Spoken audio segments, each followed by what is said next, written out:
वास्तविक संख्याओं में जो हमारी प्रश्नावली है 1.2 आज उसे हम सोल्व कर रहे हैं। इन्होंने कहा है निम्नलिखित संख्याओं को अभाज्य गुणनखंडों के गुणनफल के रूप में हमें व्यक्त करें। ये जो संख्याएं हैं ये समझ संख्याएं कैसी हैं? भाज्य हैं। अभाज्य संख्याओं से आपको इन्हें अभाज्य संख्याओं को गुणनफल के रूप में व्यक्त करना है। तो पहले तो आपको ये मालूम होना चाहिए जब आप किसी संख्या को फैक्टर करते हैं तो उसे आप अभाज्य संख्या से भी डिवाइड करते हैं। और पहली बात हमें ये भी मालूम होनी चाहिए कि अभाज्य संख्याएं कौन सी होती हैं। पहले आप अभाज्य संख्याएं देख लेते हैं।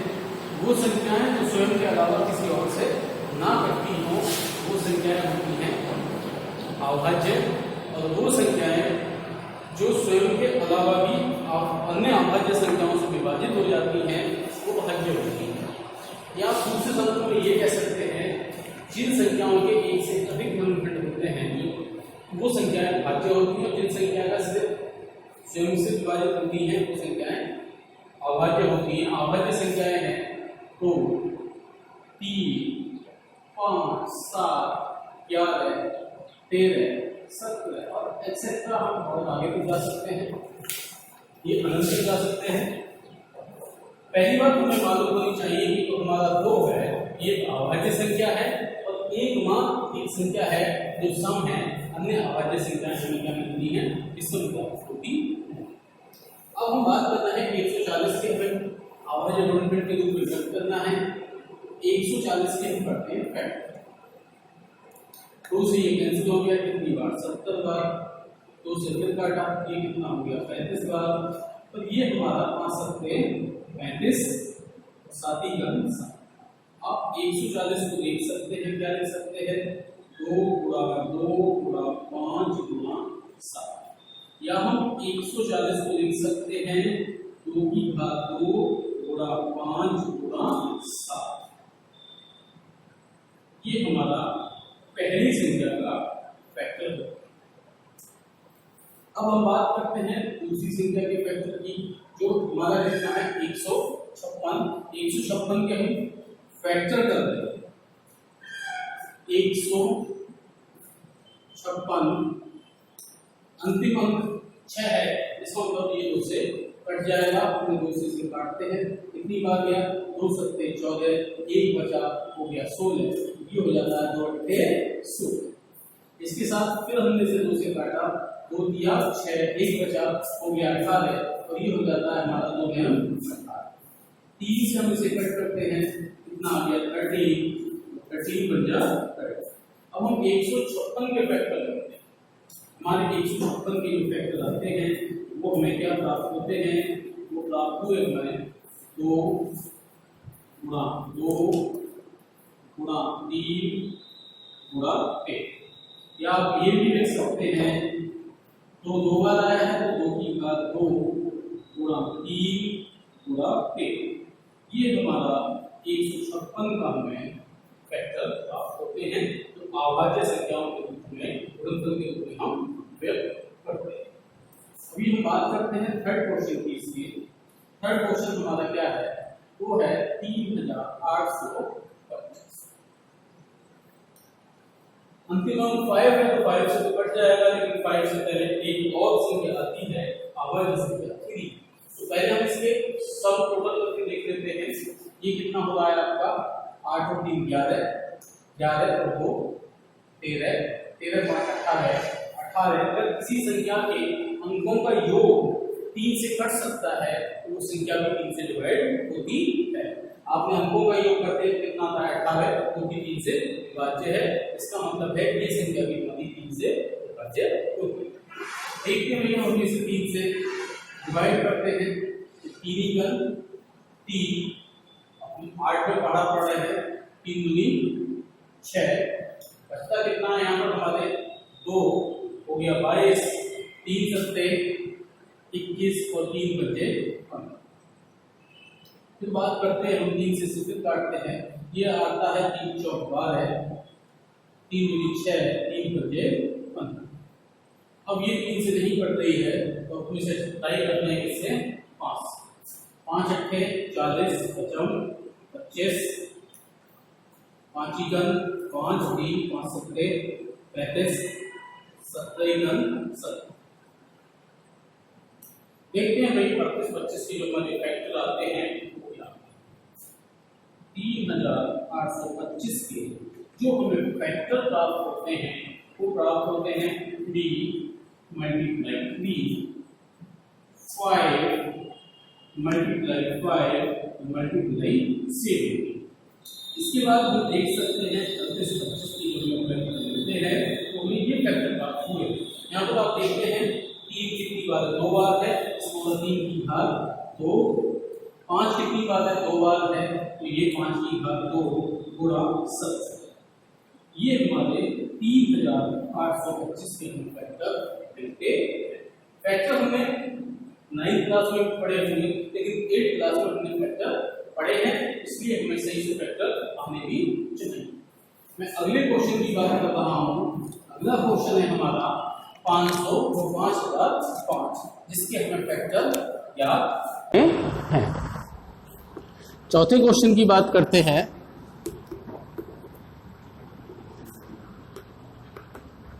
पांच 5005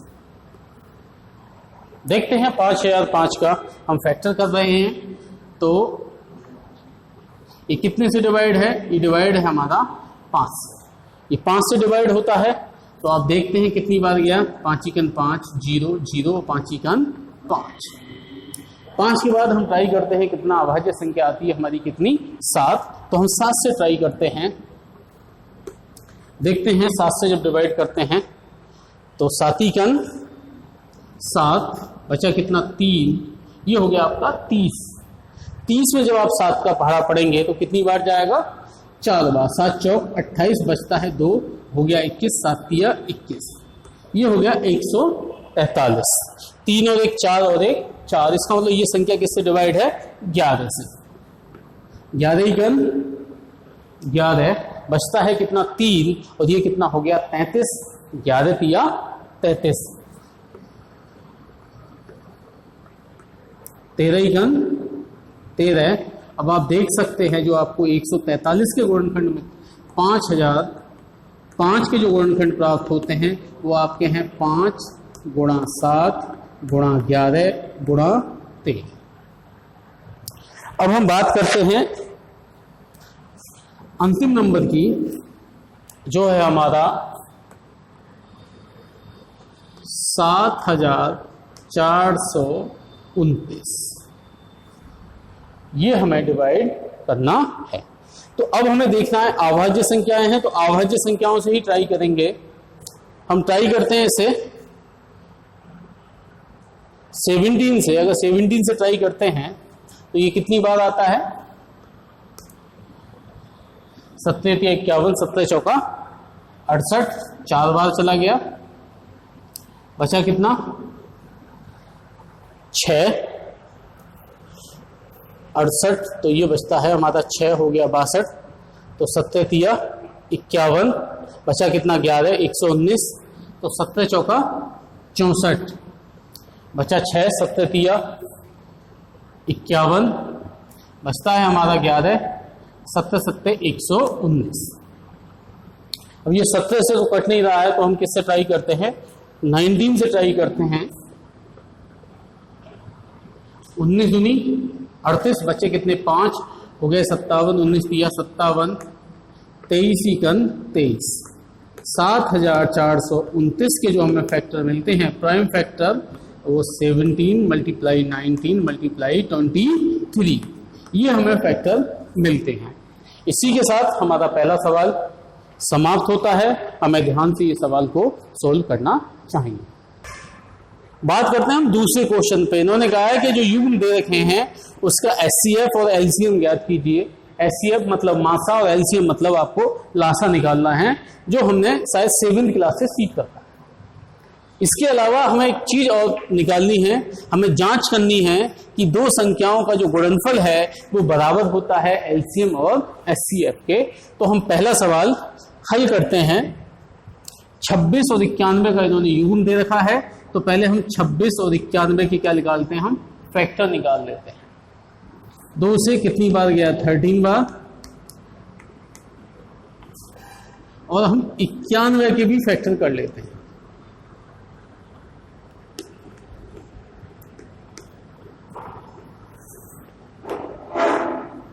1। अब आप 26 के जो आपके फैक्टर आए वो आए 2 गुणा 13, और जो आपके 91 के फैक्टर आते हैं वो आते हैं 7 गुणा 13।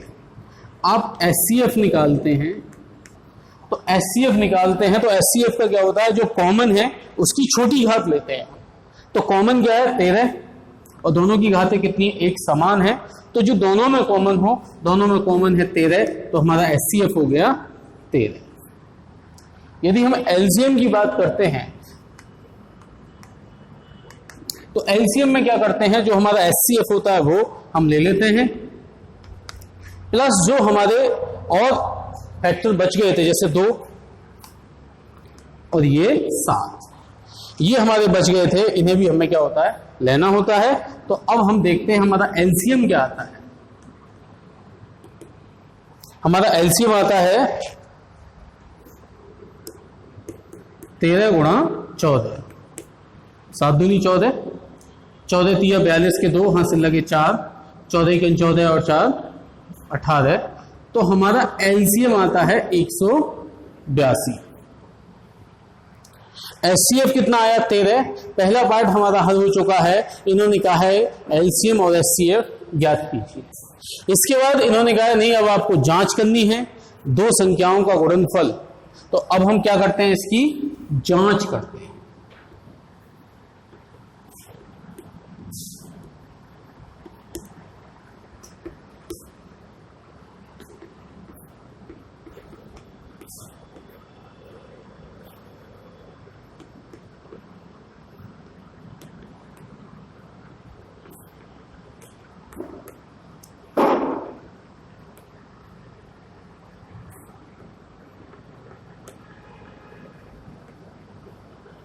दोनों संख्याओं का गुणनफल। अब दोनों संख्याएं हमारी कौन सी हैं, 26 और 91। तो हम दोनों संख्याओं का गुणनफल करते हैं 26 गुणा 91।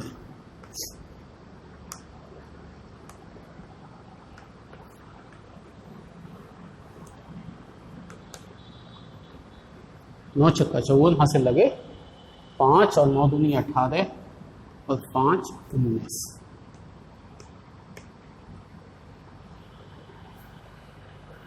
चौवन, हासिल लगे 5, 9 दूनी 18 और 5 23। ये हमारी संख्या आ गई कितनी, 23 66। जब हम गुणा करते हैं दोनों संख्याओं की तो गुणा कितनी आती है, 23 66। अब हम गुणा करते हैं LCM और SCF का।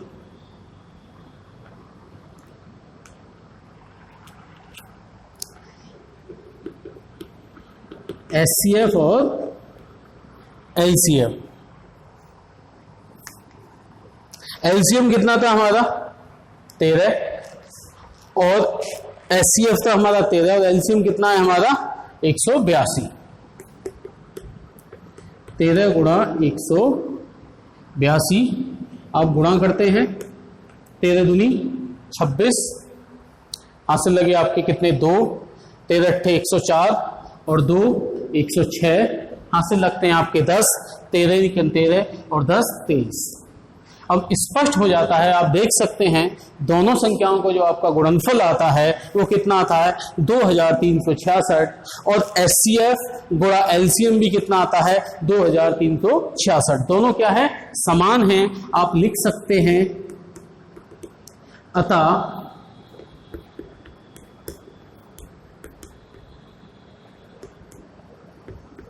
दोनों संख्याओं का गुणनफल बराबर है SCF गुणा LCM। यही हमें क्या करना था, सिद्ध करना था, और ये फॉर्मूला हमें याद होना चाहिए। आगे के सवालों में ये फॉर्मूला हमें काम करेगा। अब हम सोल्व करते हैं सेकंड पार्ट। सेकंड पार्ट क्या है, 510 और 92 का हमें LCM और SCF ज्ञात करना है। तो अब 510 के फैक्टर करते हैं, 2 दूनी 4, 2 पंजे 10, बचा 1, 2 पंजे 10। इसके बाद 5 5 10 और 2 12, ये 3 से कैंसिल हो जाएगा। 3 अट्ठे 24, बचा 1, 3 पंजे 15, ये 5 से कैंसिल हो गया। 17 पंजे 85, 17 घन 17।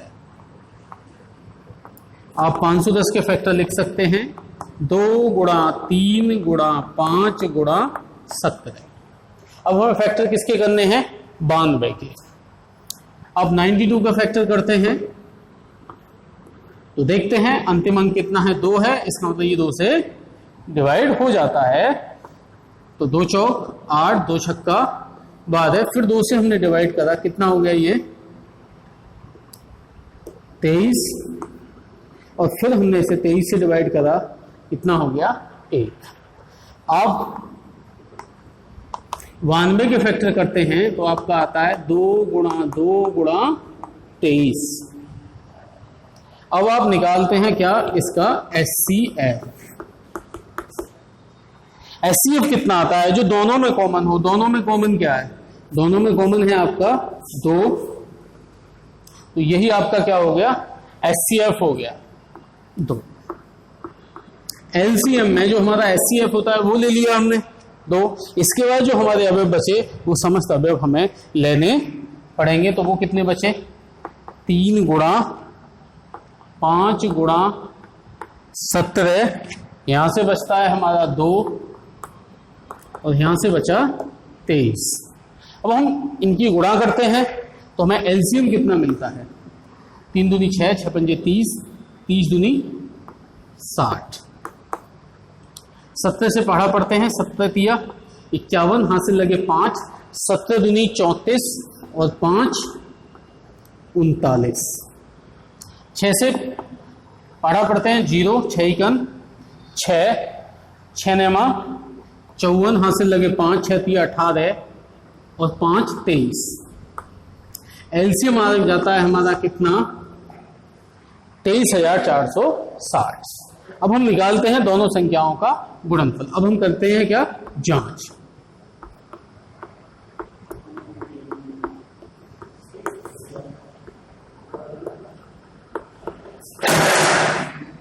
दोनों संख्याओं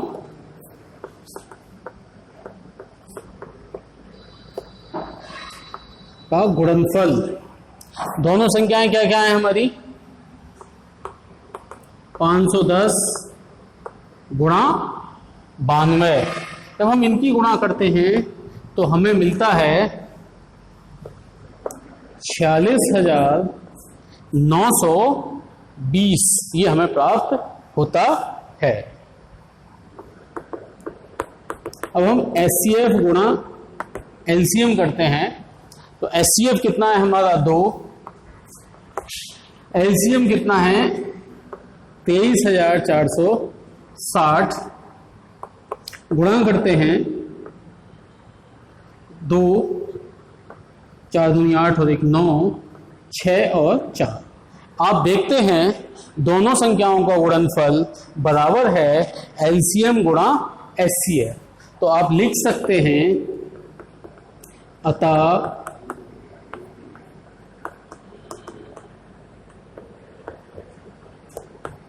दोनों संख्याओं का